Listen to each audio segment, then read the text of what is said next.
안녕하세요. 저는 33살에 좋은 일만 있을 것 같았던 결혼 생활이 악덕 시모의 행동으로 인해 마무리되고 말았습니다. 남편과는 2년 연애 후 결혼하게 되었어요. 남편은 저에게 정말 잘해줬습니다. 하나하나 모든 걸 저에게 맞춰주었고 그런 모습이 정말 마음에 들었거든요. 저희는 같은 회사에서 근무를 하고 있었어요.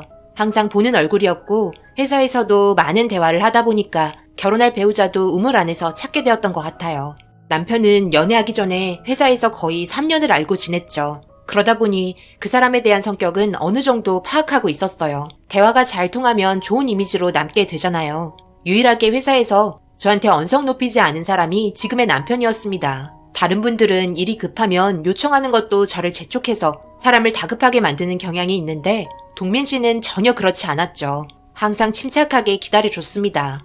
그런 점들이 상당히 마음에 들었어요. 회사에서 근무하는 내내 기복이 심한 적이 단 한 번도 없었으니까요. 그런데도 회사 일을 정말 잘하고 있었어요. 제일 다르게 느꼈던 건 다른 사람들 회사에서 쉬는 시간에 밖에서 수다 떨며 휴식을 취하는 반면 동민 씨는 휴식보다 자신에게 주어진 일을 최대한 빠르게 끝내는 걸 원하는 타입이었죠. 그래서 일적으로 쫓긴 적이 한 번도 없었고 남들 회사에서 남아있을 시간에 동민 씨는 칼퇴근했었습니다. 그런 여러 가지 장점들이 제 눈에 많이 들어와서 관심 있게 보고 있었어요. 하지만 연인 사이로 발전한다는 게 쉬운 건 아니잖아요. 그렇게 회사에서 알고 지낸 지 3년이 지나게 된 거였죠. 그리고 제가 먼저 고백하게 되었어요. 계속해서 호감이 가고 좋은 성격을 가지고 있는데 제가 원하는 남자의 이상형과 가까웠거든요. 그래서 둘이 커피 한잔 하면서 고백을 하게 된 거였죠. 처음에는 많이 당황스러워했어요. 하지만 저에게 나쁜 감정을 전혀 가지고 있지 않았기 때문에 동민 씨도 저를 호감을 가지고 지켜보고 있었던 거예요. 그리고 저한테 남자가 있을 것 같다는 생각을 해서 쉽게 접근하지 못했다고 했었죠. 그렇게 연인 사이로 발전하게 되면서 2년의 시간을 행복하게 보내게 되었어요. 회사 생활과 연애 기간을 합치면 5년이나 되었었네요. 그동안 저에게 단 한 번도 상처를 주지 않았고 아무리 좋은 남자라고 해도 회사에서 일적인 관계로 만나는 거와 다르게 연애하는 기간에는 제가 모르는 성격이 나올 때가 있다고 주변 사람들이 말했었는데 동민 씨는 항상 한결같았습니다. 그렇게 좋은 관계를 유지하면서 자연스럽게 결혼에 대해서 얘기가 오고 갔어요. 동민 씨와 정말 진지하게 대화를 하면서 앞으로의 계획에 대해 이야기 나눴고 양가 집안 부모님의 마음을 알아보기로 했었어요. 첫 만남이라서 그런지 몰라도 예비 시부모님 성격 좋았습니다. 같은 회사에서 근무를 해서 그런지 차별은 없었던 것 같아요. 아버님 성격이야 말할 필요도 없었고 어머님의 경우 저를 뚫어지게 쳐다보는 상황이 몇 번 있었지만 별 문제 삼지 않았어요. 제가 인사 온 것도 처음이라고 얘기하는 거 보니까 아무래도 신기해서 그런 것 같았습니다. 그냥 남자친구 집에 인사드리러 가는 게 아닌 결혼할 생각으로 인사드린 거라 기분이 달랐어요. 뭔가 진지했고 그 집안에 대해서 신경이 꽤 많이 쓰였죠. 저희 집안과 다르게 시댁 집안은 그저 평범했어요. 저희 아빠가 사업을 크게 하기 때문에 재산은 좋은 편입니다. 어머님께서도 당연히 저희 집안이 얼만큼의 재산이 있는지 궁금해하셨어요. 그래, 우리 아들이랑 결혼한다고 인사 온다고 해서 내가 얼마나 놀랐는지 모른다. 어쩜 이렇게 참하게 생겼을꼬? 집안 살림도 아주 잘하게 생겼네. 나는 다른 거 다 필요 없고 우리 아들 삼시세끼 밥만 거르지 않게 잘 챙겨주기만 하면 된다. 엄마, 무슨 삼시세끼야. 집에서도 한 끼밖에 안 먹는데. 지금은 옛날이랑 달라서 그런 말 하면 여자들 다 떠나. 밖에서 사 먹고 그러는 거지. 어떻게 집에서 삼시세끼 타령을 해. 그러면 누가 나랑 결혼하겠어? 어머님께선 주말에는 같이 있으니 무조건 삼시세끼 챙겨야 한다고 하고 평일에는 아침 저녁만 챙기면 된다면서 제 입에서 그렇게 하겠습니다 어머님이라는 말이 나오길 바라는 눈치로 계속 제 입을 쳐다보고 있었습니다. 그래도 살아오면서 눈칫밥은 먹었기 때문에 어머님께서 원하시는 대답대로 알겠다고 얘기해드렸죠. 그제서야 기분이 좋으신 듯 얼굴에 미소가 띄어졌어요. 결혼하고 나서 상황 따라 다르겠지만 그래도 남편 밥은 굶기지 말아야겠다고 생각하고 있었어요. 집에서 엄마가 해주시기 때문에 요리 실력이 좋은 건 아니었지만 그래도 기본은 하는 것 같아요. 동민 씨와 놀러 갔을 때도 제가 음식을 몇 번 한 적이 있었는데 기분 좋게 잘 먹어줬고요. 저희 집에서도 동민 씨에 대해서 부정적인 생각은 하지 않았어요. 아빠가 제일 중요하게 생각하는 게 그 사람의 말투인데 좋은 인성을 가진 것 같다는 말을 하셨죠. 회사에서도 예의 바르고 인성 좋기로 평판이 좋습니다. 특히 윗사람에 대해 공경할 줄 아는 게 아빠에겐 제일 중요한 부분이었죠.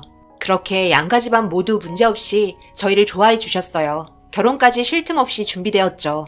결혼할 때 헤어지는 경우 정말 많다고 하던데 한 번도 저희는 틀어진 적 없었고 동민 씨가 대부분 제 의견을 존중해 줬어요. 동민 씨도 의견을 내세우면 저도 그런 부분에 있어서 존중해 주었습니다. 함께 많은 대화를 이어나가면서 헤쳐나가면 두려울 게 없다고 생각했었죠.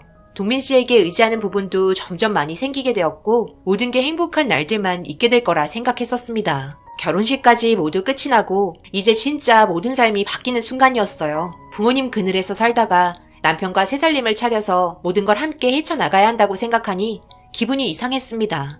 자연스러운 현상이었겠죠. 누구나 다 그렇게 살고 있으니까요. 결혼 준비할 당시 저희 회사가 꽤 바쁜 시기여서 신혼집에 물건이나 정리가 잘 되어 있지 않았어요. 그래서 집들이 경우 시간이 좀 필요했죠. 그래도 제대로 꾸며놓고 정리가 돼야 초대하는 입장에서도 마음이 편하잖아요. 하지만 그 시간이 오래가지 않게 퇴근하고 집에 오면 집 정리하고 필요한 물건들 사고 그렇게 매일 바쁜 하루를 보냈어요. 시어머니께서 워낙 조급해 하셨기 때문이죠. 이유는 제가 음식을 잘하는지 못하는지 궁금해 하셨어요. 어차피 요리야 하다 보면 늘게 되어 있는데 그런 말들을 듣게 되다 보니 제 마음도 조급해지고 신경이 거슬리게 되었어요. 남편은 대충 하면 된다고 하지만 어머님께서 저를 시험하려고 하는 것 같았습니다. 뭘 그런 걸 신경 쓰고 그래. 대충 먹으면 되지. 어차피 뱃속으로 들어가는 건 똑같잖아. 신경 쓰지 마. 내가 같이 도와줄게.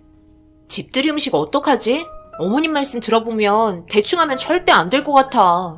왜 이렇게 음식에 집착하시는 거야? 적당히 알아서 먹으면 되는 거잖아. 그리고 집들이 날 다가오는데 내 요리 실력이 부족해도 기분 좋은 날 좋게 넘어갈 수 있는 거잖아. 그런데 말씀하시는 분위기를 봤을 때는 전혀 그렇지 않아 보였어. 나는 무슨 시험 치르는 것 같은 느낌이라니까? 왠지 불안해. 우리 집들이 꼭 해야 할까? 걱정 마. 내가 옆에서 최대한 많이 도와줄게. 내가 군대 있을 때 취사병이었잖아. 그리고 학창 시절에는 요리사가 꿈일 정도로 열정도 많았어. 기본은 하니까 전혀 걱정할 필요 없어. 스트레스 받으면 내가 엄마한테 한 소리 하든지 할게. 남편과 대화하면서 제가 심적으로 불안해하는 걸 많이 느꼈는지 시어머니께 왜 이리 사람 보채서 힘들게 하냐고 얘기하겠다는 거 말렸어요. 괜한 오해를 불러일으킬 수도 있고 제가 빨리 준비해서 이 상황을 해결해야겠다고 생각했습니다. 그렇게 시간이 좀 지나고 집들이 하는 날이 다가왔어요. 며칠 전부터 남편과 퇴근하면 마트에 들러서 이것저것 살 것들 준비하고 계획했던 대로 별 문제 없이 잘 되고 있었죠. 그렇게 주말이 되고 그동안 준비해놓은 것들 냉장고에서 하나하나 꺼내며 음식 준비를 하기 시작했어요. 옆에서 남편이 정말 많이 도와줬죠. 제가 생각했던 것보다 남편은 엄청났어요. 칼질이 어찌나 빠르던지 그런 모습에 믿음이 갔고 음식 하나하나 만들어가기 시작했습니다. 시댁 친정 모두 오시기 때문에 음식 양도 넉넉하게 만들었어요. 양가 집안 함께 모이는 거 동의했고 그동안 궁금했던 점이나 결혼식 이후 못했던 말들도 많았기 때문에 이참에 모든 걸 한 번에 해결하려고 했었죠. 그렇게 새벽부터 시작해서 저녁 시간 맞춰서 음식을 끝낼 수 있었어요. 술도 넉넉하게 준비했죠. 시어머니께서 술을 좋아하신다는 말을 남편에게 들었었거든요. 그렇게 저녁이 되고 아빠 엄마가 먼저 들어오셨어요. 엄마는 저희 집에 오자마자 팔을 걷어붙이며 음식 준비하는 걸 도와주셨어요. 그런데 엄마가 요리의 간을 보시더니 놀라시더라고요. 음식이 하나같이 맛있다며 칭찬을 아끼지 않으셨습니다. 거의 대부분 남편이 도와준 거라고 얘기했어요. 엄마는 또 한 번 놀라셨고 사위 잘 뒀다며 기분이 좋아 보이셨습니다. 분위기 좋게 시작이 돼서 그런지 모든 상황이 잘 마무리될 것만 같았어요. 그리고 뒤이어 시부모님도 현관을 들어오면서 인사를 나누었습니다. 서로 밝게 웃으면서 일손을 도와주셨고 한자리에 모여 준비된 식사를 같이 하면서 술도 오고 갔어요. 아버님 그리고 친정 부모님 모두 한결같이 좋아해 주셨는데 어머님의 표정은 그다지 좋아 보이지 않으셨어요. 처음 현관에 들어오셨을 때는 밝게 웃으시면서 들어오셨는데 술 한두 잔 들어가면서 표정도 굳어지고 말도 없어지셨습니다. 제가 눈치챌 정도의 분위기를 잡고 계셔서 좀 이상했어요. 어머님, 음식이 입맛에 안 맞으세요? 기분이 별로 안 좋아 보이셔서요. 불편한 거 있으시면 얘기하세요. 뭐 필요한 거 있으신 거예요? 그런 거 없다. 그냥 간이 좀 안 맞는 것 같아서 그런 것 뿐이니까 너무 신경 쓰지 말고 마저 먹어라. 아, 우리 엄마 너무 신경 쓰지 마. 음식을 좀 싱겁게 드시는 편이라서 그래서 그런 걸 거야. 당신도 우리 집에 인사 왔을 때 먹어봤지? 아, 어머님 음식이 너무 짠 것 같아요? 간을 잘 조절했어야 했는데 죄송합니다. 다음에는 더 잘할게요. 뭐가 싱겁다는 거야? 마음만 좋기만 하구먼. 지금 딱 좋으니까 앞으로 이렇게만 하면 되겠다. 맨날 우리 새아기가 차려준 밥상 먹고 싶네. 지금 뭐라고 그랬어요? 맨날 며느리가 차려준 밥상이 먹고 싶다고? 그럼 내가 해준 음식들은 죄다 맛이 없다는 거예요? 아니, 그게 아니라 며느리가 해준 음식이라서 기분이 좋다는 거지. 무슨 말을 또 그렇게 비꼬면서 알아들어? 이렇게 많은 음식을 준비하려면 새벽부터 일어나서 고생했겠구만. 고생했다고 맛있다고 얘기는 못할 망정 간이 맞네 안 맞네 하는 건 도대체 무슨 심보야? 오늘처럼 기분 좋은 날 분위기 망쳐야 해? 얼굴 표정도 좀 풀고. 제일 오고 싶어 하던 게 당신 아냐? 갑자기 아버님과 어머님의 대화가 심각하게 이어지기 시작했고 저희 부모님께서 당황하셨는지 시부모님 싸움을 말리기 시작했어요. 그런데 모두들 술이 좀 들어간 상태라서 그런 건지 취할 정도는 아니었는데 점점 감정 상할 정도까지 대화가 오고 가다 보니까 분위기는 순식간에 차가워지고 말았습니다. 제가 생각했던 그런 상황의 전개가 전혀 아니어서 엄청 당황했었어요. 남편과 저는 시부모님의 다툼을 말리느라 애를 쓰고 있는데 갑자기 어머님께서 저를 밀치더니 이런 것도 음식이냐며 형편없다고 갑자기 상을 뒤엎으셨습니다. 꾹꾹 누르고 있었던 감정을 폭발시키셨고 상을 뒤엎을 정도의 계력은 어떻게 나오신 건지 위에 올려져 있던 음식들이 바닥으로 떨어지고 전골을 끓이고 있던 냄비가 엄마한테 쏟아지면서 엄마가 뜨거워서 비명을 지르고 말았어요. 가스 버너가 켜져 있는 상태로 엎어지면서 바닥이 그을리게 되었고 남편은 빠르게 가스불부터 껐습니다. 아빠는 엄마를 데리고 화장실에 들어갔어요. 그런데 워낙 뜨거운 전골이 발등에 떨어지면서 빨갛게 변했더라고요. 아빠도 엄마가 다치셔서 그런지 화가 많이 난 상태였고 시어머니를 째려보고 있었습니다. 아버님께서 아빠에게 고개를 푹 숙이고 죄송하다며 엄마의 몸 상태를 확인하고 있는데 어머님께서 술이 좀 과하신 건지 엄청 심각한 사태인 것도 모르고 그 정도 가지고 엄살 부린다며 자기도 관심 받게 저보고 전골 냄비에 남아있는 걸 자기에게 부어보라며 비아냥거리고 계셨어요. 너무 황당했죠. 그래서 어머님 멍하니 쳐다보고 있는데 남편이 제 표정을 보고 돌이킬 수 없을 정도로 위험해지고 있다는 걸 느끼고 있었는지 시어머니 밖으로 끌고 가려고 하는데 남편 팔을 뿌리치면서 저에게 다가오더니 바닥에 떨어져 있는 호박전을 한 장 주우시곤 이런 것도 음식이냐며 안에 내용물은 하나도 안 익었고 간도 안 맞는다며 이런 음식들 여태까지 자기 아들 먹였다고 건강 나빠지면 책임질 거냐는 황당한 말들을 늘어놓기 시작했어요. 그리고 어머님과 눈이 마주쳤는데 초점이 맞지 않았습니다. 저는 침착하게 많이 취한 것 같으니 그만하시라고 얘기했는데 그 말이 또 기분이 나빴는지 갑자기 시어머니 얘기하는데 말대꾸하지 말라면서 바닥에 떨어져 있던 호박전을 몇 개 더 주워서 제 입에 쑤셔 넣기 시작했어요. 남편이 그걸 보자마자 허겁지겁 달려와 시어머니 말렸지만 너무 순식간에 일어난 일이라 제 입에 벌써 가득 차 있는 상태였습니다. 엄마, 지금 뭐 하시는 거예요? 술을 드시면 적당히 드셨어야지. 지금 이 상황 감당할 수 있겠어요? 그리고 이 음식들 전부 다 세연이 혼자 만든 거 아니에요. 저도 같이 만든 거라고요. 그런데 엄마는 제가 만든 음식도 맛이 없었나 봐요. 아들이 만든 건데도 어떻게 이렇게 행동할 수가 있죠? 처음부터 제가 다 만들었다고 하면 아무 말 안 하고 잘 드셨겠죠. 뭐라고? 이 음식을 전부 세아기가 혼자 한 게 아니라 같이 했다고? 그럼 세아가 너는 놀았다는 거냐? 아니요. 그게 아니라 같이 했어요. 워낙 음식 가짓수가 많아서 제 시간에 끝내지 못할 것 같아 도와줬어요. 벌써부터 자기 남편 일 시켜먹는 거야? 얘가 아주 못해 처먹었네. 숟가락으로 떠줘도 시원찮을 판에 일을 시켜먹어? 그 순간 어머님께서 제 머리를 잡고 흔드셨고 결국 상황은 돌이킬 수 없었습니다. 남편과 아버님께서 저와 시어머니를 분리시켜줬고 그걸 모두 지켜보고 있던 친정 부모님께서 이대로 있을 수는 없다며 남편을 따로 불렀습니다. 그리고 하는 말이 이혼하라는 말이었어요. 저도 그렇고 남편도 너무 놀랐죠. 아버님께선 계속해서 죄송하다는 말을 하셨지만 제가 시어머니께 당하고 있는 모습을 보고 충격을 받으셨는지 더 이상 얼굴 보고 싶어 하지 않으셨습니다. 결국 더 이상의 대화는 하지 않으셨고 저와 엄마를 데리고 아빠는 병원으로 향했어요. 엄마는 발등 화상을 치료받으면서 정말 심각하게 저를 보며 얘기했어요. 이혼하는 게 좋을 것 같다고요. 도대체 어디서부터 잘못된 건지 알 수가 없어 답답할 뿐이었습니다. 뒤이어 남편이 병원으로 찾아왔고 아버님께서 어머님 데리고 집으로 돌아가셨다며 술이 많이 취한 것 같다고 하더라고요. 그런데 평소 자기 엄마의 주량을 알고 있는데 절대 취할 정도로 마신 것 같진 않다며 뭐가 좀 이상하다는 말을 듣게 되었어요. 제가 봤을 때 심각할 정도로 많이 취해 보였는데 그게 아니라면 취한 척 연기를 했다는 말밖엔 설명이 되지 않았습니다. 저를 잡으려고 하신 건지 이해할 수 없었죠. 그렇게 부모님 치료받고 나중에 다시 대화하자며 집으로 돌아가셨고 남편과 저는 집에 들어오자마자 초토화가 된 집을 보게 되었고 아직까지 열기가 식지 않은 느낌을 받게 되면서 결국 눈물이 터지고 말았어요. 새벽부터 정말 열심히 준비했고 나름 신혼집이라고 신경 써서 꾸며놨는데 바닥은 그을리고 음식들이 널브러진 상태로 있는 모습을 보니 제 앞날의 결혼 생활이 최악으로 펼쳐지게 될 거라는 걸 느낄 수 있었습니다. 치울 엄두가 나지 않았어요. 기운이 전부 빠져버려서 의욕을 상실했었거든요. 그래서 남편에게 솔직하게 얘기했어요. 앞으로 이런 식이 반복이 된다면 같이 살 수 없을 것 같다며 제 솔직한 감정 털어놓게 되었고, 남편은 고개를 떨구고 미안하다는 말만 반복했습니다. 그래서 물어봤어요. 얼굴 안 보고 살자고 얘기하면 그렇게 할 수 있냐고. 하지만 남편은 바로 대답을 하지 못하더라고요. 제가 평생을 함께해야 할 배우자가 우선이지 않겠냐고 다시 재차 물어봤지만 남편은 고개를 떨구고 침묵을 지키고 있을 뿐이었습니다. 제 기분이라도 풀리게 일단 제 편이 되어주지 침묵하고 있는 모습에 실망을 하게 되었죠. 제가 도대체 뭘 잘못했길래 이런 대우를 받게 된 건지 이해할 수 없었어요. 그냥 며느리 초장이 잡으려고 하는 행동으로 볼 수밖에 없었습니다. 그렇게 남편과도 분위기가 안 좋은 상태로 며칠이 흘렀고, 남편은 계속해서 제 기분을 풀어주려고 노력했어요. 하지만 정작 어머님의 진지한 사과는 들을 수 없었습니다. 그렇다고 전화가 오지도 않았어요. 저희 부모님께 전화 온 건 아버님이었다며 어머님의 행동을 상당히 괘씸하게 보고 있었습니다. 계속되는 감정의 골이 깊어지면서 아빠는 결국 특단의 조치를 취하셨어요. 사건이 터지기 전까지 저도 전혀 모르고 있었어요. 갑자기 시어머니께서 전화가 오셨고 당황했지만 일단 받았죠.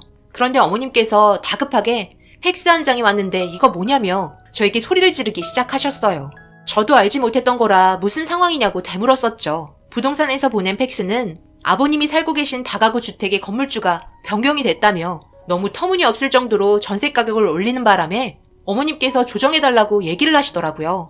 저는 이해할 수가 없어서 무슨 말이냐고 다시 물어보았고, 그 건물주가 저희 아빠로 변경이 되었다는 말을 듣게 되었습니다. 사태 파악이 전혀 되지 않아서 아빠에게 전화를 걸었고, 아빠는 그 건물이 투자할 가치가 있는 것 같아 매입했다는 말만 하실 뿐 별다른 내용을 듣지 못했어요. 그래서 시부모님 살고 계신 거 알고 있냐고 물어보니 그 내용도 잘 알고 있더라고요. 다음 재계약 때 올린 전셋값을 내고 계속 살 건지 아니면 그 전에 준비해서 나가라는 통지서를 보냈다는 말을 해주셨습니다.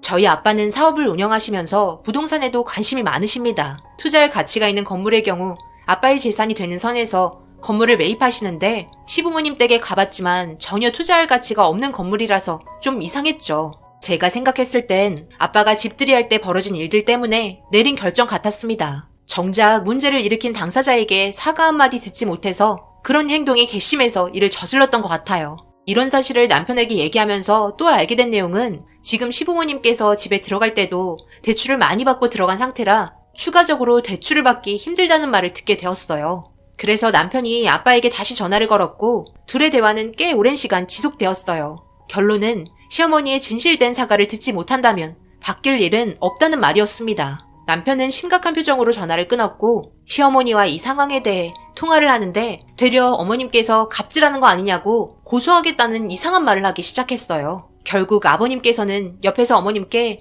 큰 소리로 화를 내며 빨리 가서 사과하라고 얘기했지만 자기가 잘못한 건 없다는 말만 하셨습니다. 고집 부릴 상황이 아닌데도 모든 걸 제 탓으로 돌리고 있었어요. 음식을 제대로 준비했으면 이런 일이 발생이 되지 않았다면서 저를 가만두지 않겠다는 식으로 협박을 하기 시작했죠. 남편은 어떻게 안 되겠냐고 저에게 계속 되물었고 어머님의 태도에 빈정이 상한 저는 힘들 것 같다고 딱딱하게 받아치게 되었어요. 결국 어머님의 행동 하나로 온 가족이 풍비박산 나게 되었죠.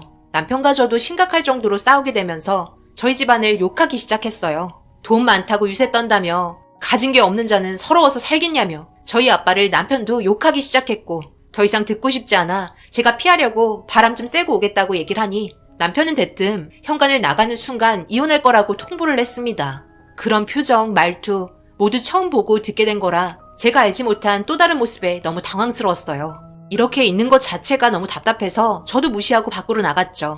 그리고 한참 뒤 집에 다시 들어왔는데 남편은 집에 없었고 전화를 해도 받지 않았습니다. 그리고 다음날 진짜 이혼 서류를 가지고 왔더라고요. 정말 어이가 없었습니다. 이런 사람과 앞으로 결혼 생활할 바엔 그냥 이혼하는 게 속편할 것 같다고 생각했고 서류에 도장을 찍었어요.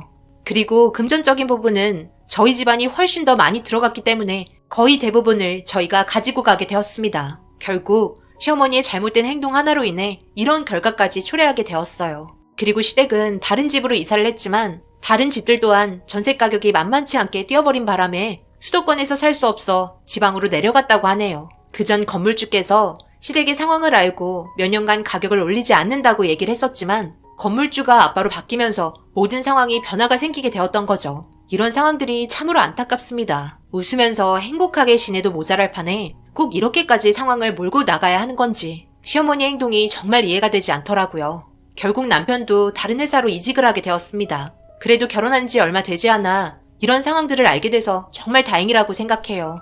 어찌 보면 결혼하고 사는 것보다 그냥 혼자 속 편하게 사는 게 정신적으로 훨씬 더 편한 것 같네요. 저런 마인드를 가진 사람들은 평생 저렇게 살더라고요. 변화되지 않는 삶은 좋아질 수 없나 봅니다. 제 사연 읽어주신 분들 오늘 하루 사고 없이 마무리 잘 하시길 바랍니다. 감사합니다. 오늘의 사연은 여기까지입니다. 댓글로 여러분들의 생각과 조언을 남겨주세요. 구독, 좋아요, 알림도 꼭 부탁드립니다. 저는 다음 영상으로 찾아뵙겠습니다. 감사합니다.